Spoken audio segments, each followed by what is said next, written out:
नमस्कार, दीप्स किचन मराठीमध्ये मी दीपाली आपलं मनापासून स्वागत करते। चला तर मग आजच्या आपल्या रेसिपीला सुरुवात करूयात।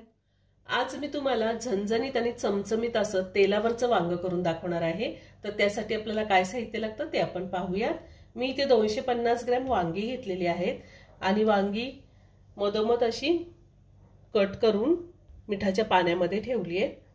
10 ते 12 लसणाच्या पाकळ्या घेतलेल्या आहेत, अर्धा चमचा जिरे, पाव चमचा हळद, 3 ते 4 चिमूट मी हिंग घेतलाय, 1 चमचा माझा घरगुती कांदा लसूण मसाला आहे, 1 चमचा बेडगी मिरची पावडर ही कलरसाठी घेतली, 1 चमचा धने पावडर, अर्धा चमचा गरम मसाला, थोडी कोथिंबीर मी बारीक चिरून घेतली, चवीनुसार मीठ लागणार आहे आणि भाजीसाठी आपल्याला तेल लागणार आहे। मी इथे खलबत्ता घेतलेला आहे, त्यामध्ये आपल्याला लसूण आणि जिरे आधी कुटून घ्यायचे। आपल्याला ह्याचा मसाला खलबत्त्यामध्ये करून घ्यायचा आहे। तुमच्याकडे जर खलबत्ता नसेल, मिक्सरमध्ये जरी तुम्ही जाडसर पाणी न घालता फिरवून घेतला तरीही चालेल।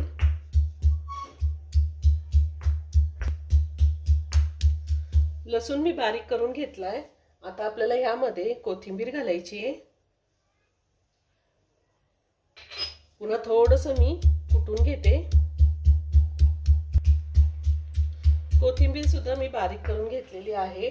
थोडंसं असं चमच्याने मी सगळं व्यवस्थित मिक्स करते आणि आता त्यामध्येच आपल्याला आपण जेवढे मसाले घेतले तेवढे घालायचे। हा माझा कांदा लसूण मसाला आहे, हळद, लाल तिखट, गरम मसाला, धने पावडर आणि आता पुन्हा सगळं हेही व्यवस्थित आपल्याला कुटून घ्यायचे। त्यातच मी हिंग सुद्धा घालते, कारण आपण तेलावरचं वांग करतोय। जर तेलामध्ये हिंग घातला तर तो करपेल, त्यामुळे मी मसाल्यातच घातलेला आहे। पुन्हा चांगलं कुटून घेते। मी हे सगळं व्यवस्थित कुटून घेतलेलं आहे। आता आपण ह्यामध्ये थोडंसं मीठ घालूया, अगदी थोडं मसाल्यापुरतं मीठ घातलंय। पुन्हा सगळं व्यवस्थित मिक्स करून कुटून घ्यायचे।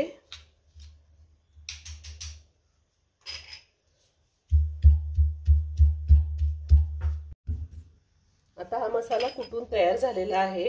करायला अगदी सोपं आहे वांग आणि खायला तर एक नंबर लागतं। ज्वारीची भाकरी, बाजरीची भाकरी, चपाती, भात कशासोबतही आपण खाऊ शकतो।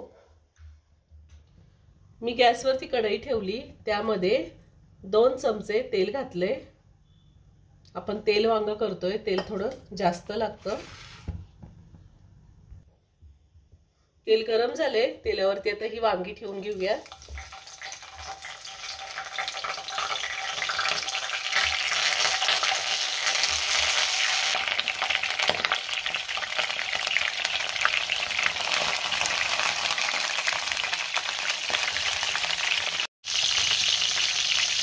आता हे वांग आपल्याला साधारण 1 मिनिटभर असं परतून घ्यायचे तेलावरती।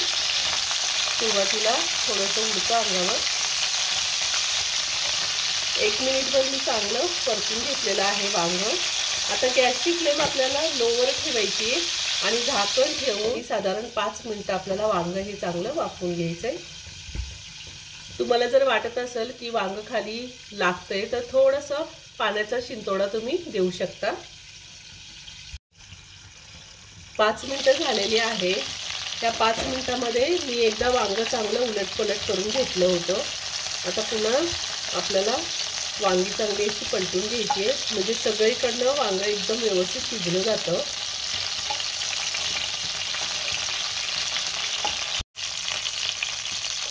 आता पुन्हा झाकण ठेवून ही 5 मिनिटं वांग चांगलं वाफवून घेणार आहे।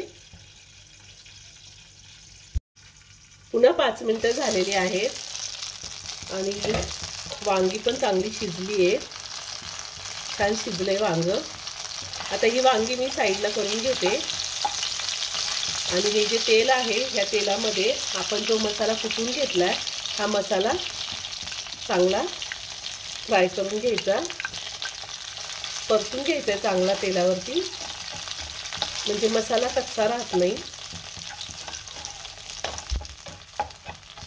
मसाला चांगला परतून घ्यायचा, म्हणजे लसणाचा कच्चा वास निघून जातो। मी ह्या आधी सुद्धा खूप सारे व्हेज नॉनव्हेज रेसिपी अपलोड केलेल्या आहेत, त्याची लिंक मी डिस्क्रिप्शन बॉक्समध्ये दिली आहे, तुम्ही पाहू शकता। अजूनही तुम्ही माझं चॅनल सबस्क्राईब केलं नसेल तर नक्की सबस्क्राईब करा आणि शेजारील बेल आयकन क्लिक करा, म्हणजे मी ज्या रेसिपी अपलोड करते त्याचं नोटिफिकेशन तुम्हाला मिळेल आणि तुम्ही माझ्या रेसिपी बघू शकाल। मसाला आपला चांगला परतून झालेला आहे। आता हा मसाला आपण वांग्यामध्ये मिक्स करून घ्यायचा आहे। अगदी व्यवस्थित मिक्स करून घ्यायचं आहे, कारण वांगी शिजलेली आहेत। वांगी मिठाच्या पाण्यामध्ये ठेवली की आतमध्ये सुद्धा मीठ चांगलं लागतं, नाहीतर खाताना वांगी सपक लागतात। तर ह्या पद्धतीने मी सगळा मसाला व्यवस्थित वांग्याला लावून घेतलेला आहे। आता पुन्हा झाकण ठेवून साधारण 2 ते 3 मिनिटं मसाल्यासोबत मी वांग वाफवून घेणार आहे। आपण अजिबात पाण्याचा वापर केलेला नाही। हे वांग खायला खरंच खूप टेस्टी होतं। गॅसची फ्लेम लोवरच आहे। साधारण 2 ते 3 मिनिटं झाली आहे, मी गॅस बंद करते आणि आता आपण झाकण काढूया। आपलं तेलावरचं वांग तयार करून झालंय, खूप छान झालेलं आहे। वरतून थोडी कोथिंबीर घालते आणि हे वांग आपल्याला आता काढून घ्यायचे।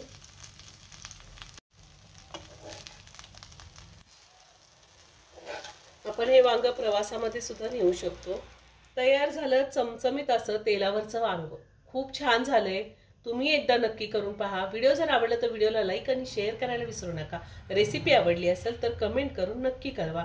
पुन्हा भेटूया अशाच एका छानशा साध्या आणि सोप्या रेसिपी बरोबर। धन्यवाद।